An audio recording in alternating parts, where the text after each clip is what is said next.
नमस्कार.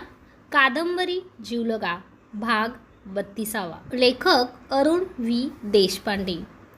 हेमू पांडे बाहेर पॅसेजमध्ये पाहत होता. स्वतःच्या विचारात गुंग असलेली नेहा येताना पाहून त्याच्या मनात विचार आले. आपण नेहाबद्दल सतत विचार करीत असतो, पण तिच्या मनातले काही एक आपल्याला ती कळू देत नाही आहे.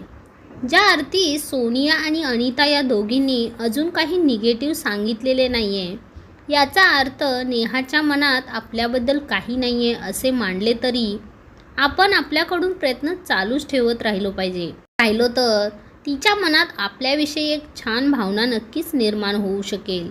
हेमू पांडे स्वतःला धीर देत होता. फ्लोअर पॅसेजमधून येणाऱ्या नेहाकडे तो पाहत राहिला. किती छान दिसते आहे आज. तिचा आजचा ड्रेस, पिस्ता कलरचा कुर्ता आणि जीन किती खुलून दिसतोय तिला शोभून दिसणारा डोळ्यावरचा नाजूक स्टायलिश उन्हाचा चष्मा, वाऱ्याबरोबर उडणारे रेशमी झुलपे, फ्रेश आणि स्माइलिंग फेस. क्या बात आहे. हेमू पांडेला कळून चुकले की आपले मन नेहासाठी मनापासून वेडे झाले आहे. म्हणतात ना की मनापासून आवडणारी व्यक्ती कशीही दिसो, कशीही असो, आपल्यासाठी ती विश्वसुंदरीच असते आपल्या दुनियेतील. हेमू पांडेच्या मनाला कितीही आणि काहीही वाटून उपयोग नव्हता. जोपर्यंत ही टाळी एका हातानेच वाजते आहे, ही भावना मनातून जाणार नाही, तोपर्यंत खयालोमे असे किती दिवस ही भावनिक कोंडी कशी फोडायची. नेहा तर आपणहून काही बोलणार नाहीये हे मधुरिमा दिदीने सांगितले आहे.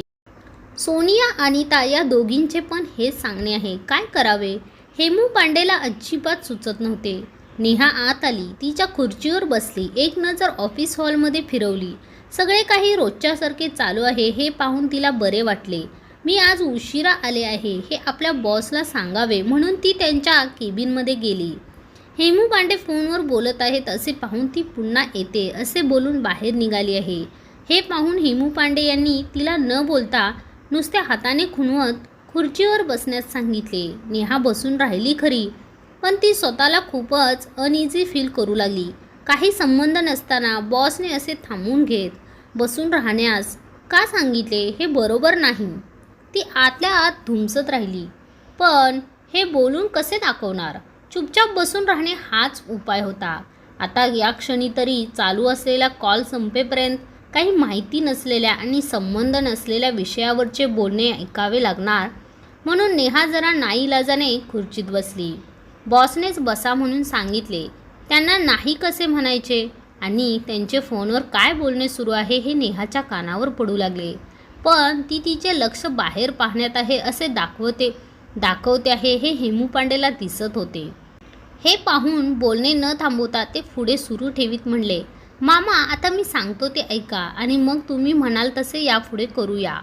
मी काही तुमच्या शब्दाबाहेर नाही आहे हे तुम्हाला माहितीच आहे. नेहाला हे शब्द ऐकून आश्चर्य वाटले. हा तर यांचा पर्सनल कॉल चालू आहे आणि तरीही आपल्याला यांनी इथे बसवून ठेवले. नेहा गोंधळून गेली आणि तशीच बसून राहत त्यांचा कॉल कधी संपतो याची वाट पाहत राहिली. हेमू पांडे त्यांच्या मामाला सांगू लागले, हो मामा, तुमचे म्हणणे मला पटले आहे. गावाकडे आई बाबा आतुरतेने वाट पाहत आहेत. त्यांचा मुलगा कधी एकदा मुलगी पसंत करतो ते सुनमुख पाहण्यास दोघेही खूप उत्सुक आहेत. मामा, माझी आई मला काय सांगते ते तुम्ही आज एकच माझ्या तोंडून. आई मला नेहमी तिच्या मनातले सांगताना म्हणते, बेटा हेमू, तुला कोणती आणि कशी अप्सरा हवी आहे ते आम्हाला कळत नाही, पण आमच्या मनाची इच्छा सांगते तुला. ती लक्षात ठेव आणि तसे केलं तर आम्हाला खरेच खूप आनंद होईल. आम्हाला आनंद देणे सर्वतोपरी तुझ्याच हातात आहे. हेमू, आमच्या अपेक्षा जगावेळा अजिबात नाही आहेत. खूप साधारण इच्छा आहेत आमच्या. आम्हाला सुनबाई, साधी सरळ घर आणि घरातील माणसांना आपले मानणारी अशी हवी रे. तुमच्या नोकरीमुळे तुम्ही कायमच आमच्या जवळ राहणार नाहीत हे पण कळते आम्हाला. इकडे याल तेव्हा तेव्हा तुम्हाला या घराची आणि इथल्या माणसांची ओढ वाटायला हवी. बस इतकीच इच्छा आहे रे हेमू, तुझ्या आईबाबांची. काय मामा, ऐकलत ना मी काय म्हणतो ते? बरोबर आहे ना आईबाबांच्या अपेक्षा? पण मामाजी, तुम्हाला तर माहिती आहे आजकालच्या अल्ट्रा मॉडर्न कल्चरमध्ये आईच्या कल्पनेत असणारी मुलगी मिळणे कठीणच दिसते आहे सध्या तरी. बघूया माझ्या नशिबात कोण आणि कशी असणार आहे. जी तुमची सुनबाई होऊ शकेल. आणि एक सांगू का मामा, अहो माझ्या मनात खूप काही आहे. मी बोलून दाखवेल, पण काय ना, तुमच्या काळातील माणसे मनातली मोकळेपणाने सांगायची. आजची नवी पिढी मनातले काही कळू देत नाहीये. ते जाऊ द्या, कुणी कसे वागावे हे आपण ठरवणारे कोण? मामा, आता आपण कसे करूया, तुम्ही काही स्थळ शोधून ठेवा आणि ठरवा. मग मी रजा घेऊन येतो तिकडे. मग तुम्ही पसंत करून ठेवलेल्या मुलींपैकी एकीला करू पसंत आणि जाऊ पुढे. मी तरी किती वाट पाहायची ना आता. आपले काम आहे म्हटल्यावर आपणच हातपाय हलवलेले बरे. हो मामा, नक्की. तुम्ही अगोदर मला कळवा, म्हणजे रजा कशी घ्यायची हे ठरवता येईल. आणि तुम्ही घरी जाऊन सांगा तुमच्या बहिणीला, माझ्या आईला. म्हणावे, हेमू तयार झाला आहे, काळजी करणे सोडून द्या. सुनबाई येणार, स्वागताच्या तयारीला लागा म्हणावे. बाय मामा. हेमू पांडेने फोन बाजूला ठेवीत नेहाकडे पाहत म्हणले, सॉरी मिस नेहा, तुम्हाला खूप वेळ विनाकारण बसवून घेतले. माझा पर्सनल कॉल, त्यातले बोलणे ऐकावे लागले. खूप बोर झालात ना तुम्ही? So sorry Neha madam.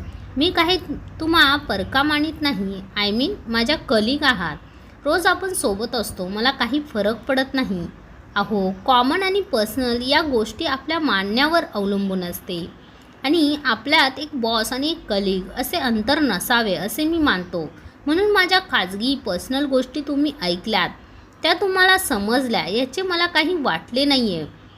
तुम्ही असे काही मनात अजिबात आणू नका प्लीज. आणि मीच तर बसवून घेतले तुम्हाला, म्हणजे तर तुम्हाला यात काही गैर झाले असे वाटणे चूक असेल. त्यामुळे तुम्ही माझ्या पर्सनल बोलणे ऐकले याचे मला काही वाटले नाही आहे आणि तुम्हालाही काही वाटू देऊ नका. नेहा मॅडम, अहो माझ्या काय आणि तुमच्या काय, अशा घटना लाईफमध्ये घडणार आहेच. तुम्ही कल्पना करा, मी तरी किती दिवस घरच्यांना नाही म्हणत राहायचे. एक ना एक दिन तो लग्नाच्या बोहल्यावर उभे राहावेच लागते सगळ्यांना. माझ्या बोलण्यावरून तर तुम्हाला माझ्या अपेक्षांची कल्पना आलीच असेल. त्यामुळे तुम्हीसुद्धा माझ्यासाठी एखादी अनुरूप मुलगी सुचवू शकता बरे का. मी तर एक मित्र मानतो तुम्हाला. माझ्या सहवासात तुम्हाला मी कसा आहे हे आता बऱ्यापैकी जाणवले असेल. त्यामुळे माझी जीवनसाथी कशी असावी याची तुम्हाला पूर्ण कल्पना आली असेल.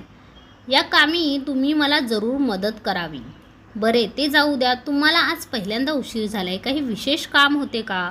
सहज विचारतोय. तुम्ही सांगावे असा आग्रह नाही. आता तुम्ही आलात, please carry on your work.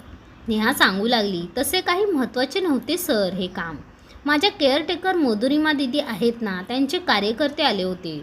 त्यांच्यासोबत एका संस्थेत जाऊन काही मदत करायची होती. त्यासाठी मी सोबत यावे अशी त्यांची इच्छा होती, म्हणून जाऊन आले.